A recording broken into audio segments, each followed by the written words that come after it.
بسم اللہ الرحمن الرحیم۔ میدان کربلا میں عصر کے وقت کوفیوں کے چند لٹیروں نے اہل بیت کو ایک خیمے میں جمع کر کے باقی خیموں کو آگ لگا دی۔ آگ کے شعلے بلند ہو رہے تھے اور اہل رسول کے دل ڈوب رہے تھے۔ شیطان کے ساتھی مال غنیمت اکٹھا کر رہے تھے۔ سیدہ سکینہ کے کانوں کی بالیاں کھینچی گئی۔ بی بی سکینہ نے روکنا چاہا تو اسے تھپڑ مارا۔ اس سے بڑھ کر ظلم و ستم اور کیا ہوگا؟ کتنے بے حیا تھے وہ ہاتھ جو حسین کی بچی پر اٹھے، کتنے بے غیرت تھے وہ ہاتھ جو علی کی پوتی پر اٹھے۔ عمر بن سعد نے سپاہیوں کو حکم دیا کہ اب لوٹ گھسوٹ کو ختم کرو اور یہاں سے چلے جاؤ۔ خاندان اہل بیت کے تمام افراد ایک ہی خیمے میں بیٹھے ہوئے اپنی حالت زار پر رو رہے تھے۔ اتنے میں ہی شام کا وقت ہوا۔ یزیدی اپنے مرداروں کو دفن کرنے کے بعد اپنے پڑاؤ میں شام کے بعد جشن منا رہے تھے اور خاندان رسول کی شہزادیاں بیمار زین العابدین کے سرہانے بیٹھی اپنی حالت زار پر رو رہی تھیں۔ پیاسوں کو یہ چوتھی رات ہو گئی تھی۔ اب تو بھوک پیاس کا احساس ہی ختم ہو چکا تھا۔ رات سر پر آ گئی تھی۔ سیدہ بی بی سکینہ فریاد کر کر کے اس طرح خاموش ہو چکی تھی جیسے موت کی آغوش میں پہنچ چکی ہو۔ سیدہ زینب کئی بار جا کر اپنے بھائی کا سر چوم آتی تو کبھی خیمے میں آ کر بیمار زین العابدین کو دیکھتی۔ رات آدھی سے زیادہ ڈھل چکی تھی۔ اچانک بی بی زینب نے دو سائے دیکھے تو بی بی زینب نے بلند آواز سے فرمایا، آگے مت آنا۔ ایک پردہ نشین اپنے بھائی کی لاشے پر پہرا دے رہی ہے۔ آواز آئی، بیٹی ہم غیر نہیں ہیں، ہم بھی تیرا پہرا ہی دیکھنے آئے ہیں۔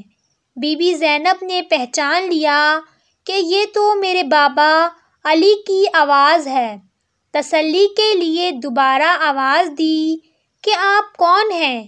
پہلے بتاؤ پھر آگے بڑھنا۔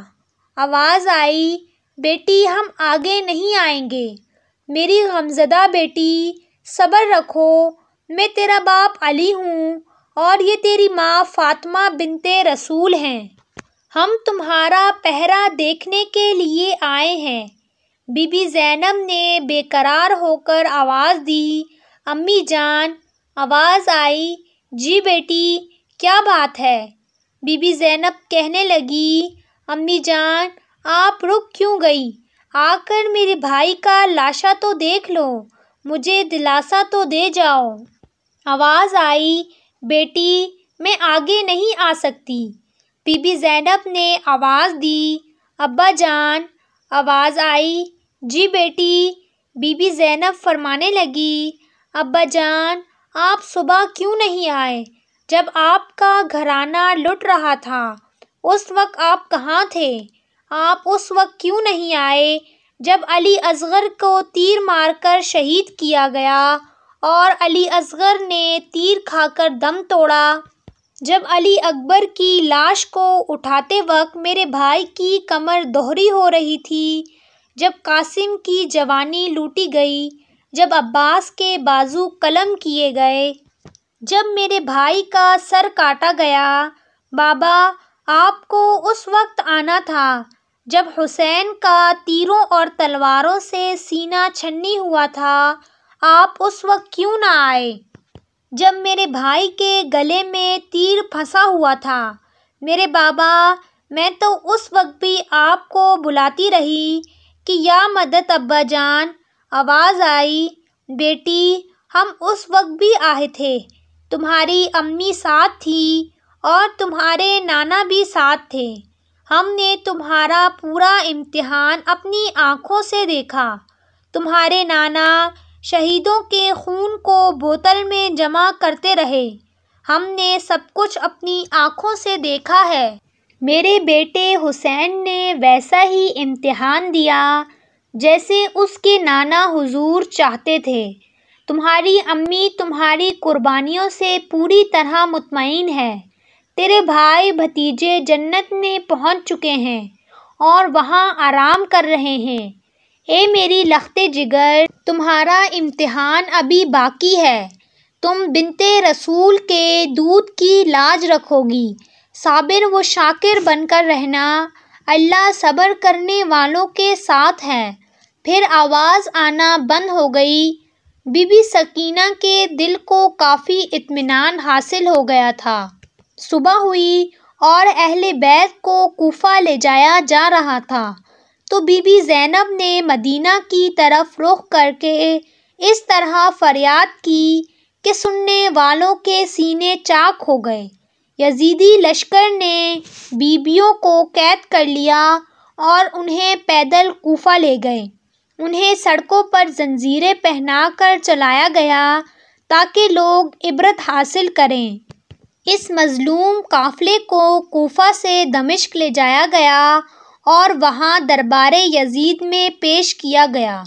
اس وقت ایک عورت یزید کی بیوی ہند کے پاس آئی اور کہنے لگی، اے ہند، ابھی ابھی کچھ قیدی آئے ہیں، انہیں دیکھ کر دل دہل جاتا ہے۔ ہند اٹھی اور اس نے عمدہ لباس پہنا، اپنی چادر اوڑھی اور کرسی پر آ کر بیٹھی تو بی بی زینب کی نظر اس پر پڑی۔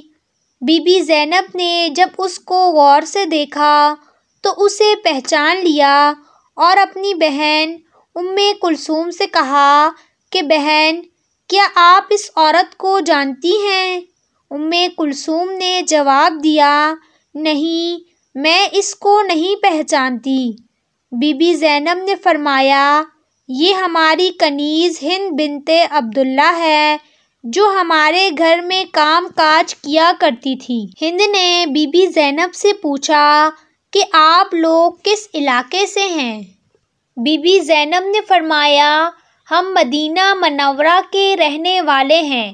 جب ہند نے مدینہ منورہ کا نام سنا تو اپنی کرسی سے کھڑی ہو گئی اور احترام میں کھڑی ہوئی تھی اور پوچھنے لگی کہ کیا آپ مدینہ والے کو جانتی ہیں؟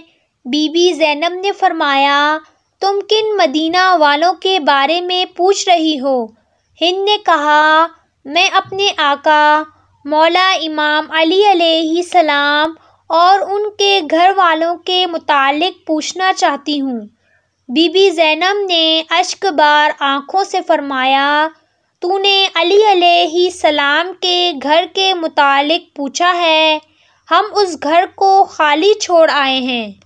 تو نے امام حسین علیہ السلام کا پوچھا ہے تو یہ دیکھو، تمہارے آقا امام حسین علیہ السلام کا سر تمہارے شوہر یزید کے سامنے رکھا ہے۔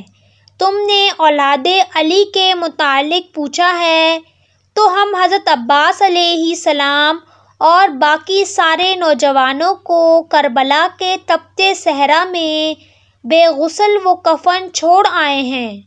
اور تو نے زینب کے متعلق پوچھا ہے، میں زینب ہوں اور یہ میری بہن ام کلثوم ہے۔ بی بی زینب کی یہ بات سن کر ہند کی چیخ نکل گئی اور وہ سینہ پیٹ کر کہنے لگی، ہائے، میری آقا زادیوں کو کیا ہو گیا؟ کاش میں اندھی ہو جاتی اور فاطمہ کی بیٹیوں کو اس حال میں نہ دیکھتی۔ ہند اٹھی اور اپنی چادر اتار کر یزید کے سامنے آئی۔ یزید اس وقت بیرون ملک سے آئے ہوئے کچھ لوگوں کے ساتھ بیٹھا ہوا تھا۔ اس نے یزید سے مخاطب ہو کر کہا، اے یزید، کیا تو نے حکم دیا تھا کہ میرے آقا امام حسین علیہ السلام کا سر نوک نیزے پر بلند کیا جائے؟ یزید نے اپنی بیوی کو اس حالت میں دیکھا تو فوراً اٹھ کھڑا ہوا اور بھرے دربار میں اس کا ننگا سر دیکھ کر غضب میں آ گیا اور اپنی بیوی کو چادر پہنائی اور کہنے لگا، ہاں، میں نے ہی حکم دیا تھا۔ اب تو نواسۂ رسول پر ماتم کرنا چاہتی ہے۔